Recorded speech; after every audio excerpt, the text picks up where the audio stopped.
Firstly, turning to the question of jurisdiction. In relation to cases in the post-Brexit era, does the court have jurisdiction to make decisions about an unaccompanied asylum-seeking child? The short answer is yes, for all care proceedings issued after 11 p.m. on the 31st of December 2020, i.e. the date the UK officially left the European Union. The 1996 Hague Convention must be applied when considering whether the court has jurisdiction over a child. The UK is a signatory to the Hague Convention, and signatories are referred to within the Convention as contracting states. Countries which have not signed up to the Hague Convention are referred to as non-contracting states. Finally, turning to protective measures under Articles 11 and 12 of the 1996 Hague Convention.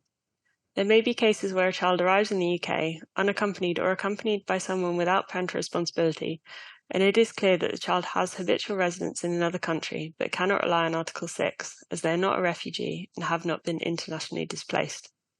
In these cases, Articles 11 and 12 are useful as they allow the UK to take temporary protective measures in relation to a child and the child's property by virtue of their presence in the UK. Any protective measures taken by the UK under these articles would be temporary, and the UK would be expected to liaise with the country where the child has habitual residence to establish a plan for the child's long-term care and transfer jurisdiction. Finally, turning to the child's immigration status. It is important that the child has their own immigration solicitors rather than instructing an immigration expert. If acting for the local authority, this is something that you or your solicitors will need to arrange in consultation with senior management. If acting for the child or a parent, this is something you need to encourage the local authority to arrange.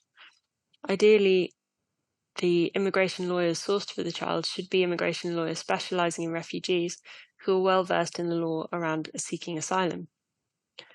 Expert immigration advice can be useful, but the usefulness of this is quite limited when what the child really needs is someone to be involved in their application from the beginning.